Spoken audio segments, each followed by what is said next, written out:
तो आज हम देखेंगे कैश फ्लो स्टेटमेंट्स में लास्ट में जाके बैलेंस कैसे करते हैं। ठीक है, उसको बैलेंस हम लोग सीखेंगे कैसे करते हैं।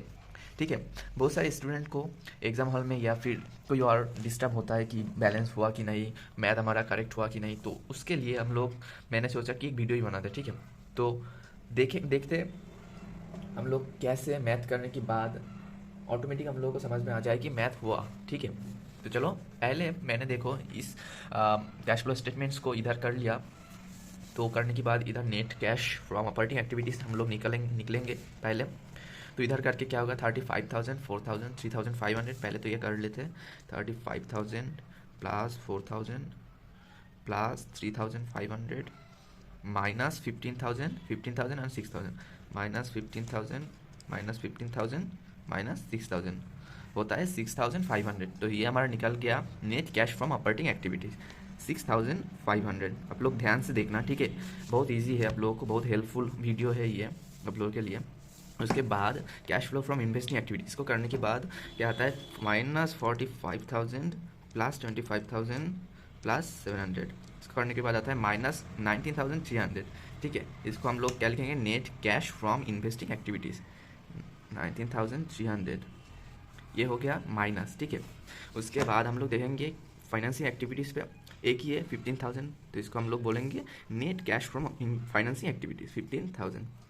तो ये हो गया हमारा पूरा काम। इसको हम लोग करने के बाद, इसको सारे के सारे करने के बाद देखो प्लस 6,000, तो 6,500 माइनस, देखो माइनस है। ठीक है, तो प्लस को पहले प्लस कर लेते हैं, तो 6,000 और 15,000 को प्लस कर लेते हैं, प्लस 15,000, ये हुआ 21,500। उसके बाद 19,300 को माइनस करेंगे जो माइनस है, तो माइनस 19,300। 19,300। इसको करने के बाद हम लोग को मिलता है 2,200। 2,200। अब हम लोग डायरेक्ट मैथ पे चला जाएंगे। देखो मैथ पे कैश कितना है, कैश है बिगिनिंग पे था, मतलब कि 2018 पे था 3,800 और 2019 पे हुआ 6,000। तो कितना बढ़ गया, देखो कितना बढ़ गया। पहले इसको करेंगे हम, कैश कितना बढ़ गया, 18 था, मतलब 2018 पे था 3,800 और 2019 पे हो गया 6,000। तो कितना बढ़ गया, पहले तो निकलेंगे 6,000 माइनस 3,800, कितना बढ़ गया 2,200। और इधर हम लोग को मिल गया क्या, 2,200। हुआ कि नहीं, देखो इधर 2,200 और इधर हम लोग इसको करने के बाद, इस साइड को करने के बाद हुआ 2,200। तो हम लोग समझ लेंगे हमारा मैथ हुआ।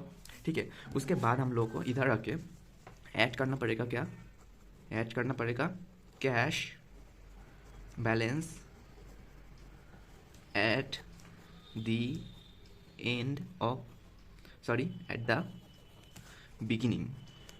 Beginning of the year.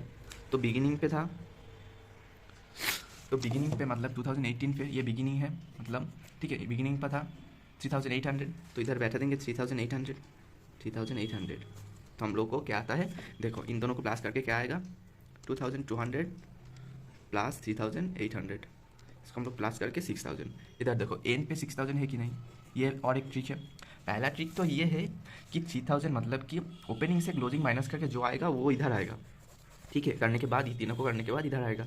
तो वो तो मिल गया हमारा, देखो 6,000 के साथ कितना बढ़ गया, 3,800 था 18 पे, और 19 पे कितना बढ़ गया, तो 6,000 माइनस 3,800 बढ़ गया 2,200। ये 2,200 हम लोग को मिल गया था पहले। उसके बाद बिगिनिंग पे जो था मतलब 3,800, उसको हम लोग इसके साथ प्लस करेंगे तो होगा क्या, 6,000। तो एंड पे 6,000 हुआ कि नहीं, इधर हुआ कि नहीं 6,000, बोलो। इस तरीके से हम लोगों को समझ में आ जाए कि हमारा मैथ हुआ, कम्प्लीटली हुआ। ठीक है, अगर ये गलत होता तो हमारा इधर 6,000 नहीं होता, इधर 6,000 नहीं होता। ठीक है, तो इसको हम लिखेंगे cash balance at the end of the year. आप लोगों को कोई डाउट है तो आप लोग कमेंट में बताना। मैंने बहुत इजी तरीके से सिखा दिया कैसे हम लोग को डाउट क्लियर करना है मैथ की लास्ट में कि हमारा मैथ हुआ कि नहीं। ठीक है, तो आज के लिए इतना ही।